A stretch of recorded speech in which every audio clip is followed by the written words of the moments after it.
2026 বিশ্বকাপ আর মাত্র এক বছরের দূরত্বে। তবে 5 বারের চ্যাম্পিয়ন ব্রাজিল এখনো রয়েছে এক অনিশ্চয়তার মাঝে, কারণ দলের বড় তারকা নেইমার এখনো লড়ছেন ইনজুরির সঙ্গে।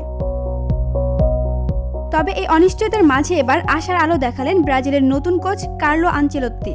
দক্ষিণ আমেরিকার ফুটবল ফেডারেশনকে দেওয়া এক সাক্ষাৎকারে তিনি জানালেন, বিশ্বকাপে নেইমার হবেন আমাদের জন্য অত্যন্ত গুরুত্বপূর্ণ একজন খেলোয়াড়। আনচেলত্তি বলেন, তার ভালোভাবে প্রস্তুতি নেওয়া দরকার এবং তা করার জন্য তার হাতে যথেষ্ট সময় আছে।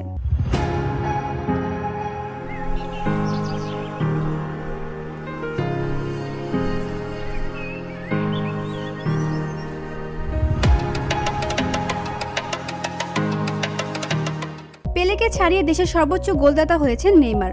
জাতীয় দলের হয়ে খেলেছেন ৭৯ গোল, ৫৯টি অ্যাসিস্ট আর হ্যাটট্রিক করেছেন ৪টি। তবে ইনজুরির কারণে তার ক্যারিয়ারে এসেছে বারবার বাধা। সান্তোসে ফিরে গেলেও গত ৫ মাসে খেলেছেন মাত্র ১২টি ম্যাচ, করেছেন ৩ গোল। বিশ্বকাপ বাছাইয়ে জুনে নেইমারকে ছাড়াই প্যারাগুয়েকে হারিয়ে জায়গা পাকা করে ফেলেছে ব্রাজিল, কিন্তু আনচেলত্তির চোখে নেইমারের গুরুত্ব এখনও অনেক। 2013 সালের কনফেডারেন্স কাপই এখনো পর্যন্ত নেইমারের একমাত্র জাতীয় দলের শিরোপা। তারপর বিশ্ব মঞ্চে কেবল হতাশাই সঙ্গী হয়েছে তার। তবে কোচের এমন আস্থার বার্তা নেইমারের জন্য হতে পারে নতুন করে জেগে ওঠার ডাক। VOD Bangla news desk.